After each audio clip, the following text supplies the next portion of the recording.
Yes, example देखते हैं next.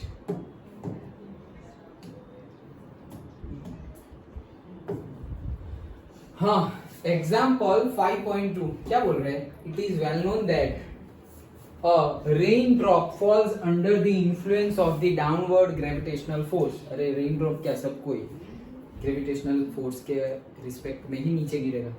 And the opposing resistive force, yes, opposing, देखो हमने जब इससे पहले के सारे चैप्टर्स में देखा था तो अब हमने बोला था फोर्स, जब Newton's third law of motion समझ रहे थे तब क्या, force always will be in pair.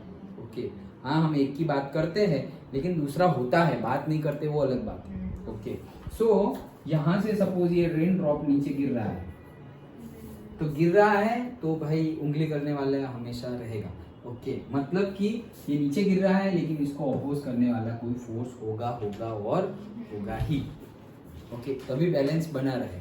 There is a day, there is a night. Okay, तो इसको नीचे जाना है लेकिन इसको ऊपर ले जाना है। ओके, सो ये हमारा ग्रेविटेशनल फोर्स है and this is our resistive force. Resistive force again आगे जाके आएगा, which is known as viscous force. कौन सा? Viscous force. वो फ्लूइड के लिए लगता है, विस्कस फोर्स। यस, उसकी फिर प्रॉपर्टी है viscosity.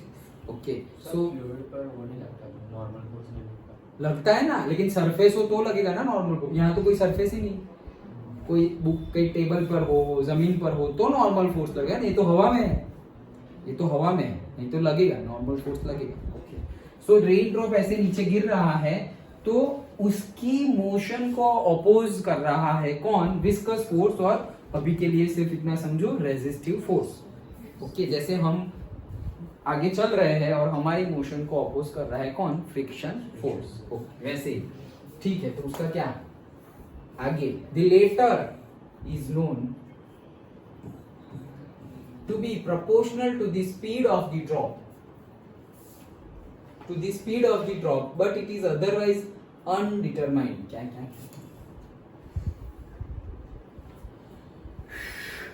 It is well known that a raindrop falls under the influence of the downward gravitational force and the opposing resistive force.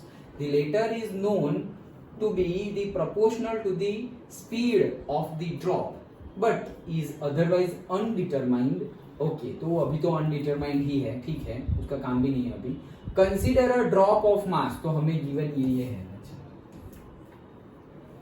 तो consider a drop of mass m is equals to कितना है? 1 ग्राम। हम तो ऐसा ही में खेलने वाले हैं। ओके, तो 1 gram is equals to KG में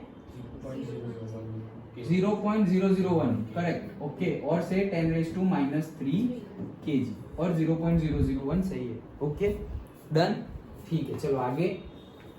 falling from a height of 1 kilometre, भाई यहां से ये जमीन है तो ये डिस्टेंस कितना है? 1 किलोमीटर। तो ये तो ऐसा ही है क्या? डिस्टेंस d मान लो 1 किलोमीटर, ये ऐसा ही है। किलोमीटर ऐसा यूनिट है लेंथ का, मीटर पर सेकंड, तो 1000 मीटर।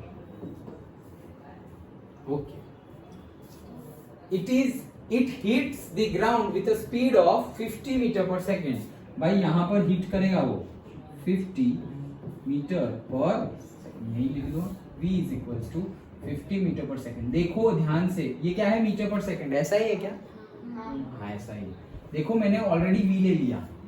ओके, मतलब कि हम यहाँ से सपोज रेन ड्रॉप, बादल है यहाँ पे, बादल, और बादल में से, क्लाउड में से रेन ड्रॉप जा रहा है, तो पहले उसकी स्पीड क्या थी? 0। u तो 0 थी, तो u कितना हो गया? 0 मीटर पर सेकेंड। और v जब नीचे टकराएगा तब 50 मीटर पर सेकेंड हो जाएगी, ठीक है। Okay, what is the work done by the gravitational force? भाई वर्क डन निकालो ग्रेविटेशनल फोर्स की वजह से, जो वर्क डन होगा वो निकालो। तो वो पहले निकालते हैं, बाकी काम बाद में करते हैं। सो वर्क डन कितना? तो वर्क डन तो हमें पता ही है क्या है? Force into displacement. Done. Okay, so force into displacement. अभी फोर्स क्या है? तो फोर्स को तो हम ग्रेविटेशनल फोर्स ही है तो mg ले सकते हैं. ओके, सो m इंटू जी. डन. ओके, डिस्प्लेसमेंट का तो जो भी है वो. ओके, तो मास तो गिवन है हमें 10⁻³ सर एनयू भी हो सकता है. हाँ, एनयू भी हम लोग ma भी लेते हैं यस, लेकिन ग्रेविटेशनल फोर्स ही हो तो जी ले ही सकते हैं. a is equal to G. Okay, so 10⁻³ this is, कुछ बोला है क्या? नहीं बोला है तो 9.8 इंटू डी. कितना डिस्प्लेसमेंट हुआ? 1 किलोमीटर, तो 1000 मीटर. तो ये तो कट 10⁻³ कट, तो आंसर क्या आया? 9.8 unit. Joule. Yes, correct, joule. तो भाई आंसर है हमारा क्या क्या पूछा था? What is the work done by the gravitational force? 9.8 joule. Done. Okay, next, what is the work done by the unknown resistive force? ऊपर गया ना. ओके, तो अननोन रेजिस्टिव फोर्स ने कितना वर्क डन किया? ओके, वो कैसे फाइंड करें? देखो फाइंड करते हैं, क्योंकि वो तो पढ़े ही नहीं है विस्कस फोर्स के बारे में, तो कैसे फाइंड करें? लेकिन फाइंड कर सकते हैं. कैसे? इसके पहले जो थियरी पढ़े उसके बेस पे फाइंड कर सकते हैं. विस्कस फोर्स और ग्रेविटी सेम लगेगा? नहीं, विस्कस फोर्स ऊपर लगेगा और ग्रेविटी नीचे लग रहा है. ओके. हाँ, सो क्या कर रहे थे हम कि ये कैसे, तो हाँ, बाय तुम्हें लिखना पड़ेगा डायरेक्टली कि by the work energy theorem we are having half mv² minus half mu² that is equals to F into D. Done by work energy theorem. So F into D छोड़ो, अभी हम सिर्फ इतना calculate कर रहे हैं. क्या बाद में लेंगे. ओके, हम सिर्फ इतना कैलकुलेट कर रहे हैं क्या कि difference in the kinetic energy क्या है. अब v की वैल्यू क्या है? 50. u की वैल्यू क्या है? 0. u की वैल्यू 0 है, तो 0 का स्क्वायर 0, 0 के साथ मल्टीप्लाइड बाय एनीथिंग 0, तो ये पूरा का पूरा हो गया 0. तो मतलब काइनेटिक एनर्जी जो है वो कितनी है? Half m. तो half into m, m 10⁻³ into v का स्क्वायर 50 का स्क्वायर. ओके, तो कितना हुआ? से 50 तो 25, 0 0 और से 10⁻³ मतलब नीचे जाएगा तो +3 इंटू 2. डन. ओके, तो ये क्या है? से 0 0 0 0 25/2 12.5 और ये कितना हो गया? 1.25. डन. काइनेटिक एनर्जी का यूनिट जूल एनर्जी तो है. डन. 1.25 जूल. ओके, अब हमारा वर्क एनर्जी थ्योरम क्या कहता है कि the change in the kinetic energy is equal to the net work done. Net work done statement पे ध्यान दो. Net work done by the applied force. अभी जो मैंने लिख दिया था F इंटू डी, वो नेट वर्क डन नहीं है. यहाँ पर तो दो वर्क डन है, नीचे वाला भी और ऊपर वाला भी. डन. तो उसके लिए दिस इज इक्वल्स टू क्या आएगा? Kinetic energy is equals to net work done. Net work done मतलब टोटल. तो टोटल कितने हैं मेरे पास? 2 है. एक तो है ग्रेविटेशनल फोर्स, एक है हमारा work done by gravitational force, दूसरा है मेरा work done by the resistive force. Done.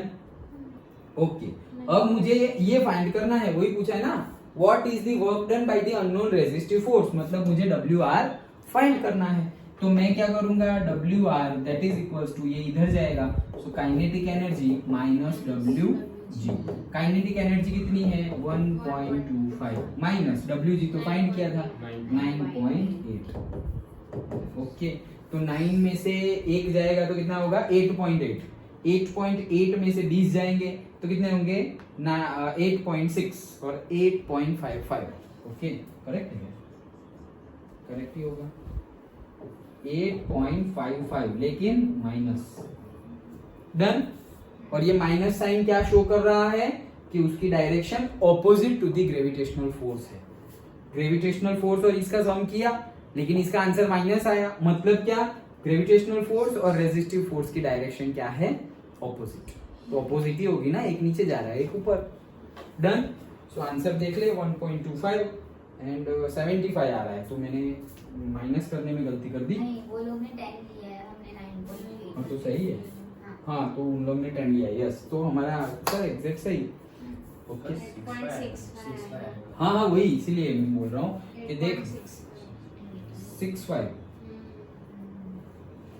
हाँ तो 65 9.8 माइनस 1.25 5 ही आ रहा है, 5 ही आ रहा है, ऐसे ही गिनो ना रे, 9.8 1.25 ये 0, तो ये क्या है 7, ये क्या हो जाएगा 10, ये 5, ये कितना हो जाएगा 5, डन।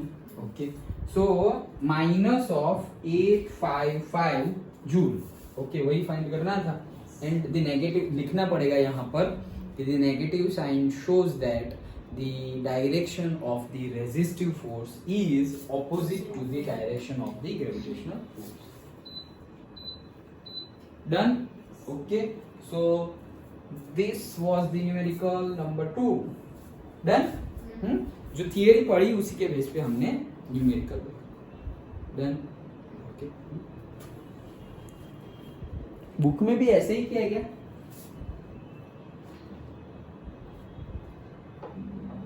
यस सेम ही किया है, लेकिन ये mgh लिखा है तो मतलब माइंड में कुछ और ना आ जाए, क्योंकि mgh फॉर्मूला पोटेंशियल एनर्जी का भी है, वो आगे जाके हम देखेंगे, बट उन्होंने किया हुआ है जो हमने किया है वैसे ही किया है। ओके